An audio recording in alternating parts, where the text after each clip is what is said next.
The Golden Eagles soared in this season's second half, riding a 6-game win streak into the postseason. But one team that might be hotter than Belpre is the opponent, Fredericktown.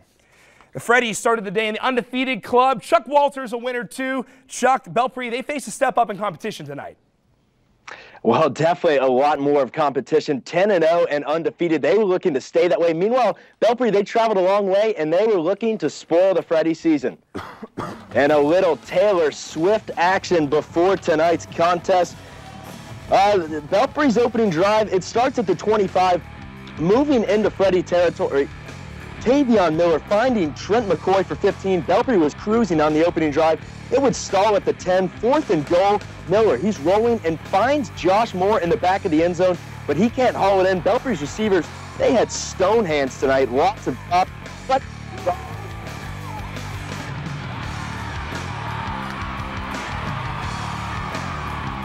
a little bit too much action for Zanesville to handle. Chuck fading into the background there. We're going to bring in Matt Doyle, another TVC-Hocking expert. Belpre, the highlights keep rolling here. Fredericktown, obviously, a little bit too much competition for the Golden Eagles tonight. That win streak is halted at 6. The season comes to an end. What was the difference tonight? Well, you had to think that Belpre had some momentum heading into tonight's game with a 6-game win streak, but an offense that averaged 36 points a game during that stretch was shut down to just 6 tonight. Manny Tullius rushed for 17 touchdowns this year, but was held to just 75 yards in this game, and in his final 2 games of his career, he was kept out of the end zone. That was the key for Fredericktown tonight, Nathan. Now, it's always hard to end the season with a playoff loss, really bittersweet, especially for a team like Belpre.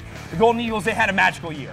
Well, Belpre is now 0-6 all-time in playoff games, but that doesn't take away from the season they had. They started the season 2-2, and they knew that they had to win 6 straight in order to even have a chance at the playoffs. Tullius stepped up tremendously, and Drake Adams has really turned a program that went winless in 2009 into a winning program. Talk about clutch, getting those last 6 wins and getting into the playoffs. Now, Manny Tullius, he finishes his career in the playoffs, but the Golden Eagles, they might not be done yet. They have a lot of talent coming back in 2015. I was at the Miller-Belpre game in the middle of the season, and I was impressed with the amount of weapons the Golden Eagles had. Sophomore Dejon Bedgood has speed and should step in for Tullius over the next 2 years. And Belpre also has Tavion Miller returning at quarterback for his senior year. He also is a threat in the run game, and he scored the Golden Eagles' only touchdown tonight. I don't expect any fallback from the Belpre squad next year, despite the loss of Tullius. Now, Belpre, you know, with Trimble graduating a lot of guys, they might be a team to look out for next year in the TVC-Hocking. Matt, thanks a lot.